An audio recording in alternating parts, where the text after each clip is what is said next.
நீங்கள் விஜயை தொட்டா என்ன ஆகுன்றது தமிழ்நாட்டு மக்களுக்கும் தெரியும், அரசியல் களத்தில் இருக்க அரசியல்வாதிகளுக்கு தெரியும், உளவுத்துறைக்கு தெரியும், எல்லாம் கொடுத்துருப்பாங்க. நீங்கள் சாதாரணமாக போகிற போக்கில் தூக்கிட்டு போகிறதுக்கு அவர் என்ன யாருன்னு நினச்சிங்க? கோடி பேருடைய ரத்தத்துலேயும் அப்படியே நரம்புலையும் கலந்துருக்கிறார், உறவாக நிற்கிறார். நீங்கள் சாதாரணமாலாம் அவரை உரைச்சிட்டு நீங்கள் ஒரு விஷயம் பண்ணிட முடியாது தம்பி.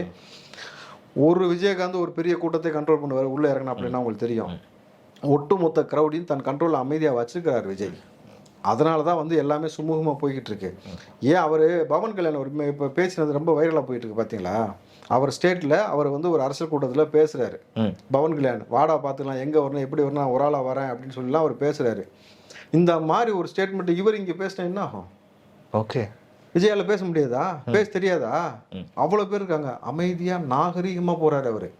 தேவையில்லாத வேலை வந்து நம்ம இந்த மாதிரி பேச வேண்டாம், பசங்களை ட்ரிகர் பண்ணி விட்டு வேண்டாம், அவங்கள யாரையும் நம்ம வந்து தவறாக கைட் பண்ணிடக்கூடாதுன்ட்டு ரொம்ப கான்ஷியஸாக அமைதியாக இருக்கிறாரு. நீங்கள் ரொம்ப கத்தி கத்தி பேசின விட ரொம்ப அமைதியாக இருக்கிறது ரொம்ப பேராபத்து தெரியுமா உங்களுக்கு? அது வெடிச்சிச்சின்னு வச்சுங்களேன், அதுக்கப்புறம் உங்களால் கண்ட்ரோலே பண்ண முடியாது. ஸோ பார்த்துக்கணும்.